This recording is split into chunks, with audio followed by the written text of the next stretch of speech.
चलो मंगलाचरण बोलो।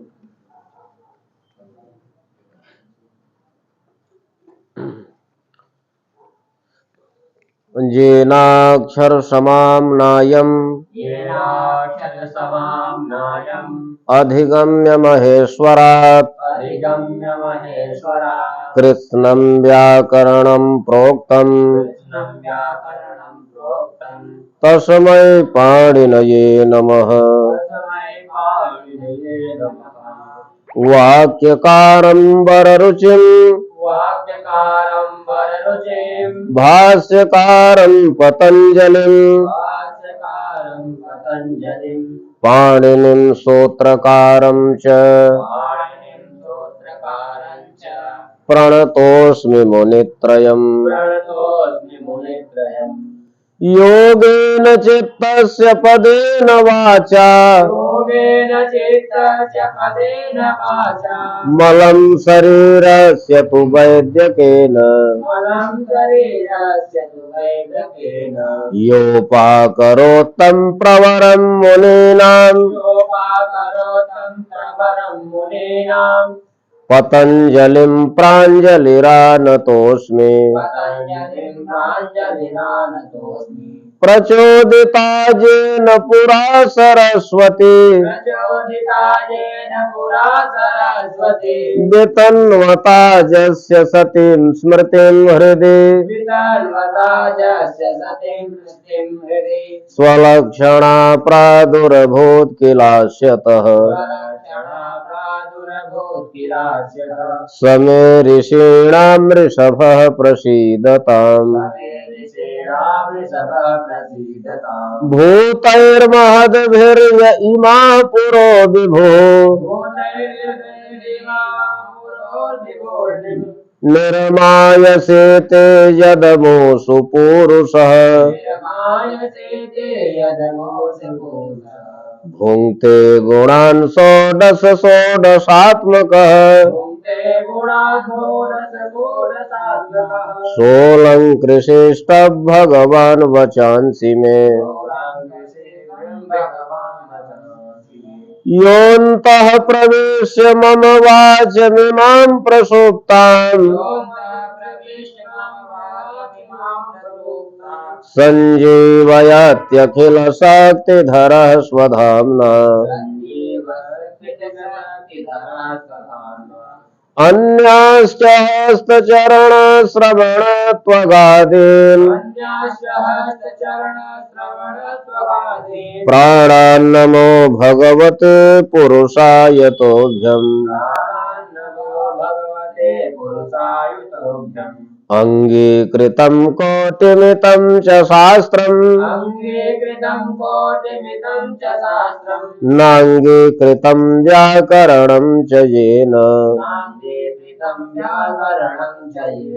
न शोभते तस्य मुखारविन्दम्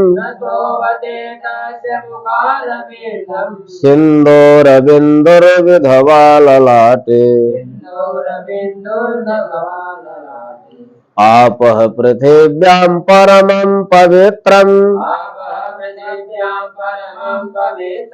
अपां पवित्रं परमं च मन्त्राः। तेषां हि सामर्गजुषां पवित्रम् महर्षयो व्याकरणं निराहुः। नृत्तावसाने नटराजराजो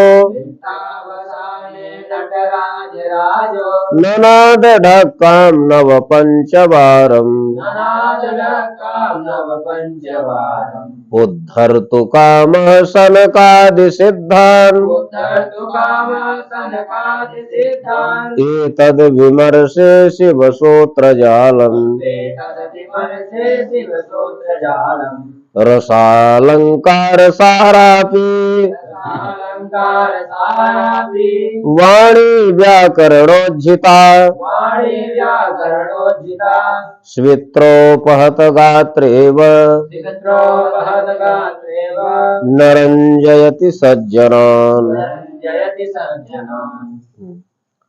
कहाँ से है पाठ? विसर्ग संधि। विसर्ग संधि किसको कहते हैं? विसर्गाणाम संधि विसर्ग संधि। विसर्गाणाम विसर्ग निमित्ता नाम वा, विसर्गाणाम विसर्ग निमित्ता नाम वा संधि विसर्ग संधि।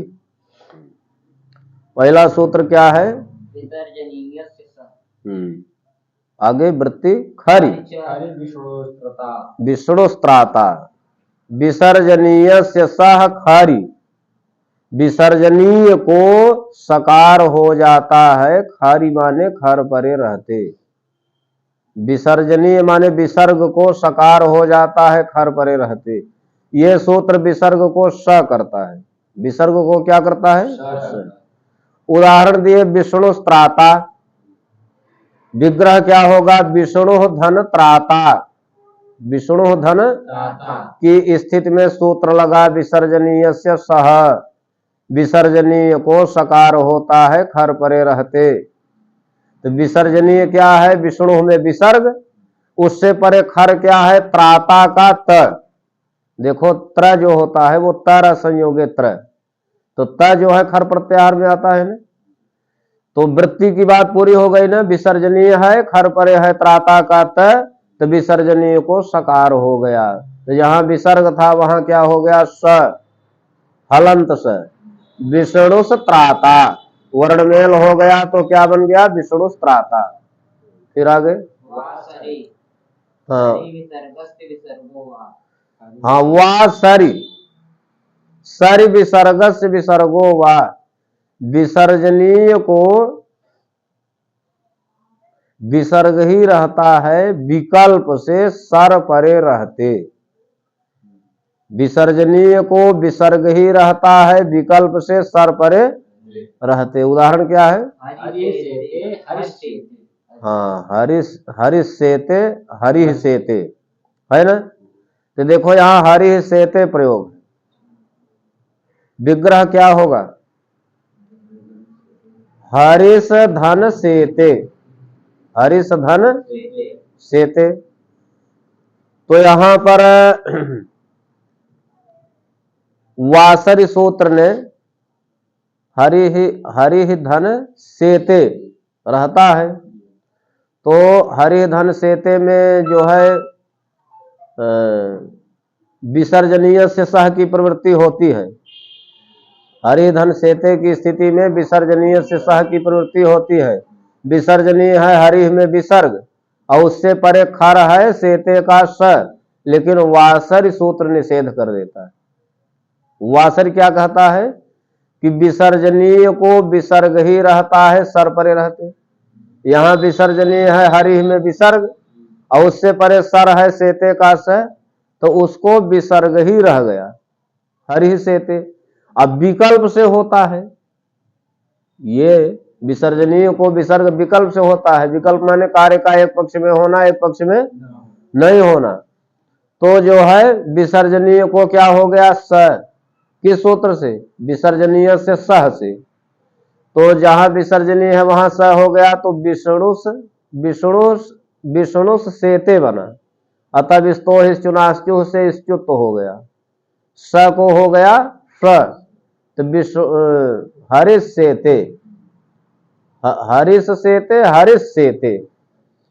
आगे सजुसोरुह पदांतस्य सस्य सजुसस्य रूह स्यात्। पदांत सकार को और सजुस शब्द के सकार को रूह होता है।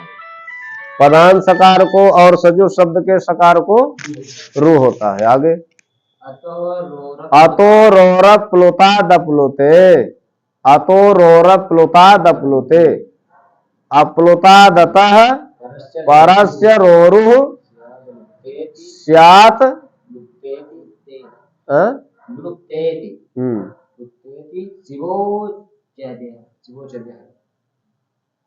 अप्लुता दतः परे रोरुः स्यात्। अप्लुतेति यानी अप्लुत अ से परे रू हो तो रू को ऊ हो जाता है। अप्लुत अ परे रहते, अप्लुत माने जो अप्लुत न हो, यानी ह्रस्व हो, ह्रस्व अ हो, ह्रस्व अ के बाद रू हो और बाद में भी यानी रू के बाद में भी ह्रस्व अ हो तो उस रू को क्या हो जाता है ऊ। उदाहरण है शिवोर्चः। शिवोर्चः का अर्थ क्या हुआ, शिवजी अर्च माने वंदनीय हैं, पूजा के योग्य हैं। तो शिवोर्चः प्रयोग लगाना है। विग्रह शिवोर्चः का क्या होगा, शिवस धन अर्चः, शिवस धन अर्चः। ऐसी स्थिति में सूत्र लग गया सजु सोरु, पदांत सकार को और सजु शब्द के सकार को रू होता है। यहाँ पदांत सकार है कि सजु शब्द का सकार है, पदांत सकार है न, उसको रू हो गया। तो जहां स था वहां रू हो गया, शिव रू अर्चः बना। और जब शिव रू अर्चः बन गया तब सूत्र लग गया अतोर और अपलुता दपलुते।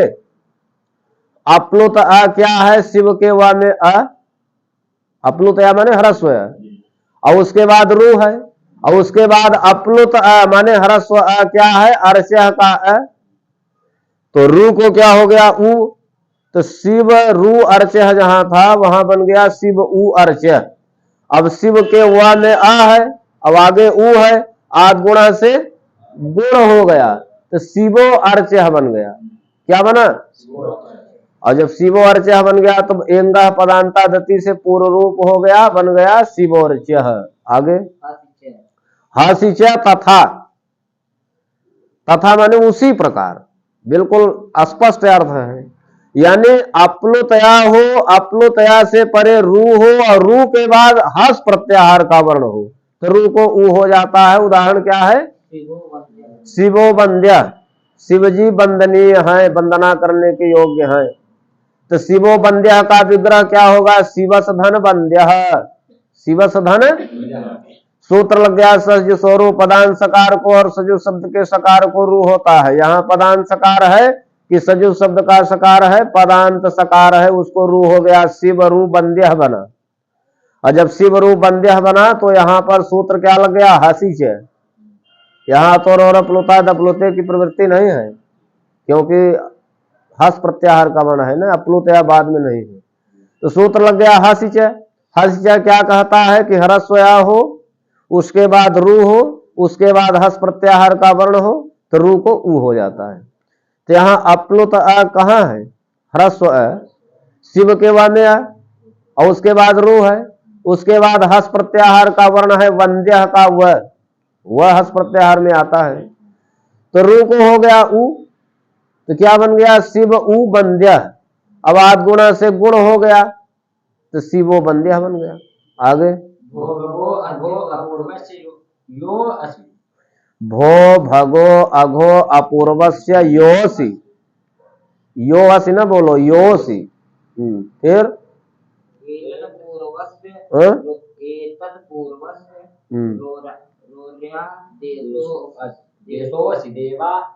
एतत् पूर्वस्य रोरया देशो आसी।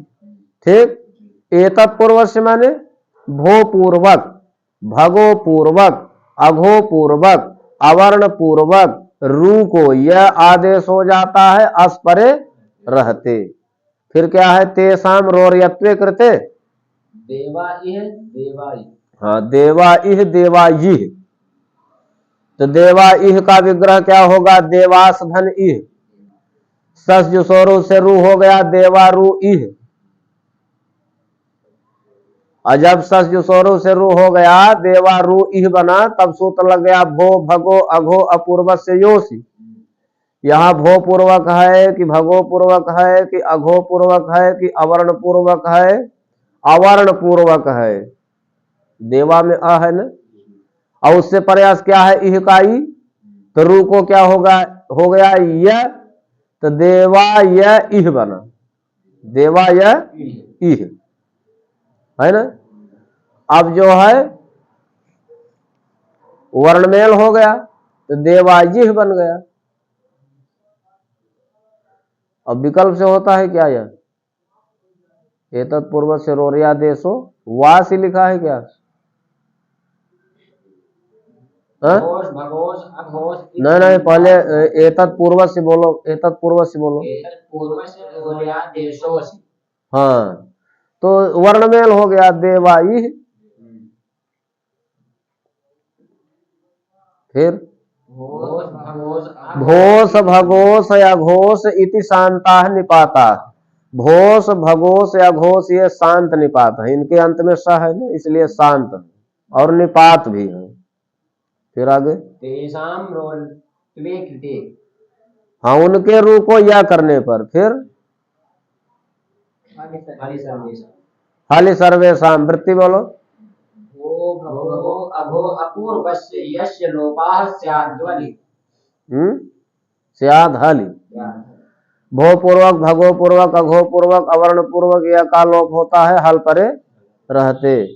उदाहरण क्या क्या बोले? भो देवाः भगो नमस्ते हाँ। भगो यः सबको एक साथ समझ लो। भोस धन देवाह अया घोष धन नमस्ते और फिर भगो यः भगोस धन याही। तो स को सज सोरू से रू हुआ, और जब रू हो गया तो यहां पर हली सर्वेशाम से नहीं, भो रू देवाह बना, अया घो रू नमस्ते बना। अब फिर आगे कौन प्रयोग है? भगो यः हाँ? भगो यः तो अघो रू या ही बना न। तब जो है रू को या के सूत्र से होता है। भो भगो अघो अपूर्व से योसी से सब जगह रू को या हो गया।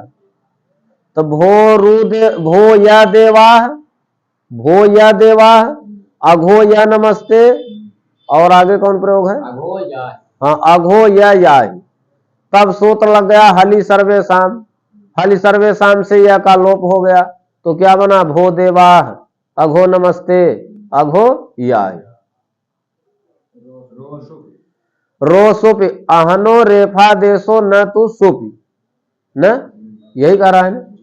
अहन शब्द को, अहन शब्द के न को रेफ आदेश हो जाता है। अहनो रेफादेशो न तू सुपि, सुप परे हो तो नहीं।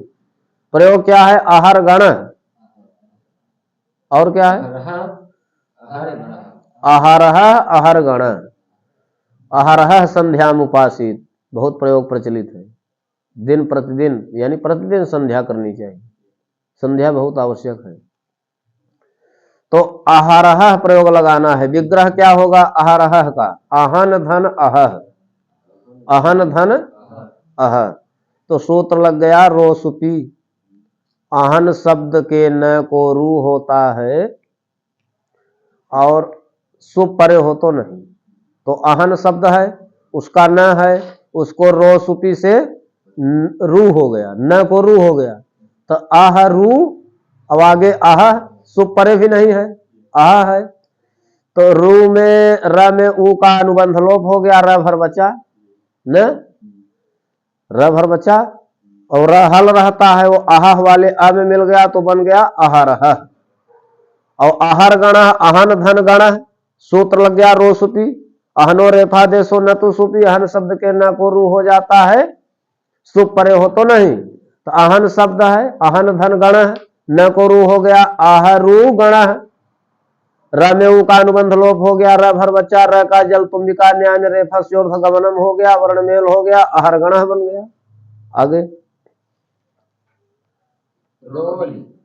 रोरी, रेफस्य रेफे परे लोप, रेफ का रेफ परे रहते लोप हो जाता है। आगे ढ लोपे पूर्वस्य दीर्घोण, ढ रेफ लोपयो निमित्तयो पूर्वस्याणो दीर्घ। ढ लोप निमित्तक और रेफ लोप निमित्तक पूर्वयाण को दीर्घ हो जाता है। आगे पुनारमते हरे रम्य शंभु राजते न, पुनारमते, पुनारमते का विग्रह क्या होगा?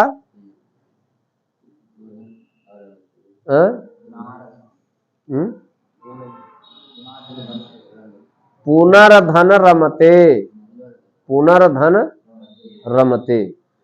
तो पुनर्रमते रहता है, पुनर का रहल रहता है, और शंभुर राजते हरिर रम्य, इतना रहता है ना। सूत्र लग गया रोरी। रेफ का लोप होता है, रेफ परे रहते, जब लोप हो गया तो क्या बना? पुनरमते हरिरम्य शंभुराजते, पुनरमते हरिरम्य शंभुराजते। और तभी सूत्र लग गया, ये कौन सा सूत्र है? ढ लोपे पूर्व से दीर्घोण। यहाँ ढ लोप निमित्तक है कि रेफ लोप निमित्तक है? रेफ लोप निमित्तक है, सब जगह रेफ का लोप हुआ है ना। तो रेफ लोप निमित्तक का पूर्व अण क्या है? अरे न का अ, उसको दीर्घ हो गया तो अ का दीर्घ आ, तो बन गया पुनरमते। और शंभुराजते में हरिरम्य में हरिरम्य है ना, तो यहाँ पर रेफ लोप निमित्तक है। अपूर्व अण है हरि के र का ई, उसको दीर्घ हो गया तो हरि बन गया, हरि रम्य है। और शंभुराजते में रेफ लोप निमित्तक का पूर्व अण क्या है? शंभु के भ में उ, उसको दीर्घ हो गया शंभु राजते। आगे प्रश्न किया कि अण को ही दीर्घ क्यों होता है? तो उदाहरण दिए त्रिढ़ वृढ़ न, त्रिढ़ धन ढ, अब वृढ़ धन ढ, यहां ढोढे लोपा से ढ का लोप तो हो जाएगा, लेकिन दीर्घ नहीं होगा। क्यों? क्योंकि अण नहीं है, ढ लोप निमित्तक पूर्व अण नहीं है, री है। री जो है अण प्रत्याहार में नहीं आता, ये आता है? नहीं आता है। त्रिढ़ वृढ़ में री है ना। आगे मनस रथ इत्यत्र रुत्वे कृते हसि चेतुत्वे रोरीति लोपे च प्राप्ते। मनोरथ प्रयोग अब लगाना, मनोरथ। तो यहाँ पर मनोरथ का विग्रह क्या होगा? मनस धन रथ, मनस धन। तो सूत्र लग गया सजु सोरू पदान सकार को, और सजु शब्द के सकार को रू होता है। यहाँ पदान सकार है, उसको रू हो गया, मन रू रथ बना। क्या बना? मन रू। जब मन रू रथ बना तो जो है हसिचय सूत्र आया। हसिचय सूत्र कहता है, हसिचय सूत्र भी पढ़े पीछे न, वो कहता है कि हरस्वया हो, हरस्वया के बाद रू हो, उसके बाद हस प्रत्याहार का वर्ण हो तो रू को ऊ करता है। तो यहाँ हरस्व आ क्या है? मन के नामे आ, और उसके बाद रू है, उसके बाद हस प्रत्याहार का वर्ण है रतः कार्य, तो रू को ऊ प्राप्त हो नहीं गया, प्राप्त हुआ। लेकिन रोर कहता है कि नहीं, मेरी प्राप्ति है। हम क्या करेंगे? र में ऊ का अनुबंध लोप करेंगे, मन र रथा रहता है तो हम रोर से एक रेफ का लोप करेंगे। अब दोनों में हो गया झगड़ा। हसिचा कहता है कि मैं उत्त करूंगा, मेरी प्राप्ति है, और रोर कहता है कि मैं नहीं, मैं रेफ का लोप करूंगा। तो जब दो पक्ष में विवाद हो जाए तो कोई निर्णायक पक्ष आएगा तभी निर्णय होगा। यहां तुल्य बल विरोध हो गया। क्या हो गया? दोनों का बल समान है, हसिचा का भी और रोर का भी, दोनों का बल समान है। तो सूत्र लगा विप्रतिषेधे परम कार्यम, विप्रतिषेधे परम कार्यम। वृत्ति क्या है? तुल्य बल विरोधे परम कार्यम स्यात्। तुल्य बल विरोधे परम कार्यम स्यात्। जब दोनों बल का समान विरोध हो तो बाद वाले का कार्य होना चाहिए, बाद वाला कार्य होना चाहिए। समझ गए ना? तुल्य बल विरोध किसको कहते हैं? अन्यत्रान्यत्रयोः लब्धावकाशयोः एकत्र युगपत प्राप्ति तुल्य बल विरोध है। दो पक्ष हो और दोनों को अवकाश प्राप्त हो, अन्यत्रान्यत्र लब्धावकाशयो, और ऐसे एकत्र युगपत प्राप्ति, दोनों की एक साथ एक ही स्थान पर प्राप्ति हो, उसी को तुल्य बल विरोध कहते हैं। तो जहां तुल्य बल विरोध हो जाए वहां बाद वाला काम करना चाहिए। हाँ, आगे क्या पढ़े? इस प्रकार रेफ के लोप की प्रवृत्ति हुई। रोर से जो रेफ का लोप हो रहा था वो बाद वाला काम है, पहले हसिचा की प्राप्ति है फिर रोर की, तो रोर बाद वाला है तो रेफ का लोप प्राप्त हुआ। फिर आगे तो पूर्वत्रा सिद्धम ने रोर का निषेध कर दिया। पूर्वत्रा सिद्धम क्या कहता है? सपाद सप्ताध्यायीम प्रति त्रिपादी सिद्धा अत्रिपाद्यामपि पूर्वम प्रतिपर शास्त्रम सिद्धम। 7.25 अध्याय के प्रति त्रिपादी असिद्ध है अत्रिपादियों में भी पूर्व के प्रति बाद वाले सूत्र असिद्ध होते हैं। तो हासिचा सूत्र रोरी सूत्र त्रिपादी का है कि 7.25 अध्याय का है? रोरी देखो क्या संख्या पड़ी है रोरी में, 8। हाँ, रोरी की सूत्र संख्या बोलो। 8 3 14 है, तो ये त्रिपादी है। और हासिचा पीछे खोलो, हासिचा देखो उसकी सूत्र संख्या बोलो। ये 7.25 अध्याय का है। अब 7.25 अध्याय के प्रति त्रिपादी असिद्ध होता है। 7.25 अध्याय के प्रति तो असिद्ध हो गया रोज, और जब असिद्ध हो गया तो हासिचा की प्रवृत्ति हो गई। हासिचा से क्या हो गया? उत। तो मन रू रथः जहां था वहां मन उ रथः बन गया। और इसके बाद जो है आद गुणा से अ उ को ओ गुण हो गया तो मनोरथ बन गया। आगे एतत् तदो सुलोपो अकोर नई समास से हाली। वृत्ति बोलो। अककारयोः एतत् तदोः यह सु तस्य लोपः हल न तो नई समासे है ना। ककार रहित हो ऐसा जो एतद और तत् शब्द का सु हो उसका लोप हो जाता है। नई समास हो तो नहीं, नई समास हो तो। उदाहरण क्या दिया? एस विष्णु, एस विष्णु स शंभु। तो एस विष्णु का विग्रह क्या करोगे? एस विष्णु का विग्रह क्या करोगे? एस विष्णु, एस सु विष्णु, एस सु विष्णु। तो यहां पर देखो, अब स में उ का उ की उपदेश जो नासिक से संज्ञा कर दोगे तो श्लोप है श्लोप। एस स हल हो गया, एस स विष्णु। ठीक। तो यहां पर एतत् शब्द है कि तत् शब्द है? एतत् शब्द है।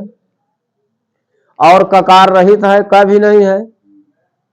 तो एतत् शब्द और तत् शब्द के सु का लोप हो जाता है। ककार रहित एतत् और तत् शब्द के सु का लोप हो जाता है। नई समास भी नहीं है। स का लोप हो गया तो बन गया एस विष्णु। इसी प्रकार एस को रुद्र है, एस को रुद्र। तो एस धन सु धन रुद्र।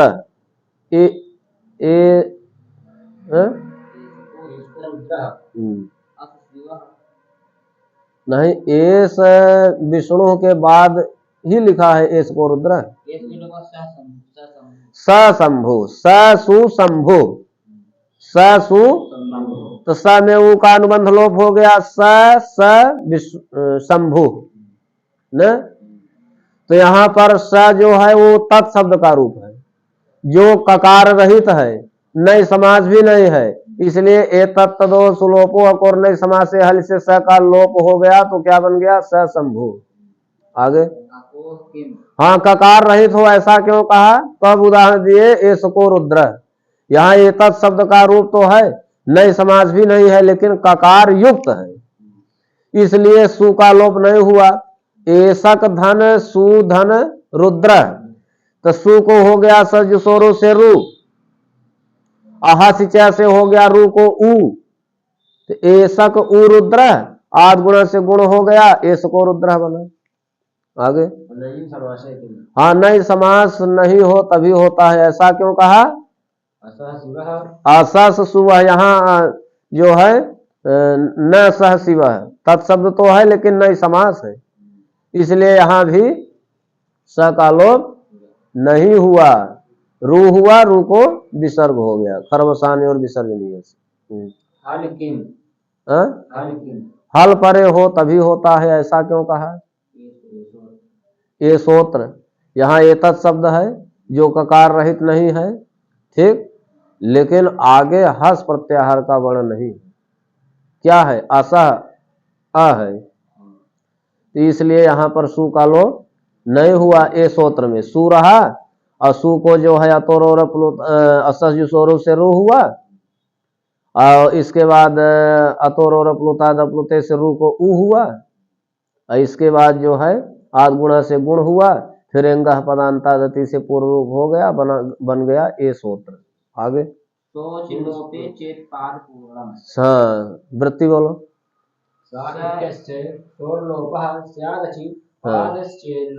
स के सु का लोप हो जाता है पाद पूर्ति की आवश्यकता यदि हो तो।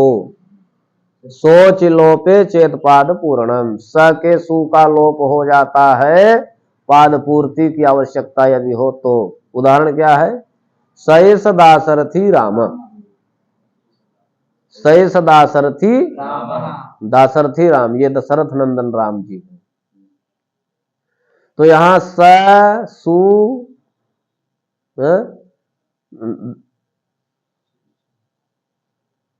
दासरथी राम रहता है, तो यहां स में ऊ का अनुबंध लोप हो गया, तो स दासरथी राम। अब यहां पर स के सु का लोप अगर नहीं करोगे, पाद पूर्ति की आवश्यकता है, तो छंदोभंग हो जाएगा, 8 अक्षर को 9 अक्षर हो जाएगा। इसलिए पाद पूर्ति की आवश्यकता है, इसलिए स के सु का लोप हो गया इसी सूत्र से, सोच लोपे चेत पाद पूर्णम से। तो बन गया स एस, स सु एस जहां था, स एस दासरथी राम। और स एस में जो है वृद्धि रे से वृद्धि हो गई, सयस बन गया। सयस दासरथी राम, सयस राजा युधिष्ठिर, सयस कर्णो महादानी।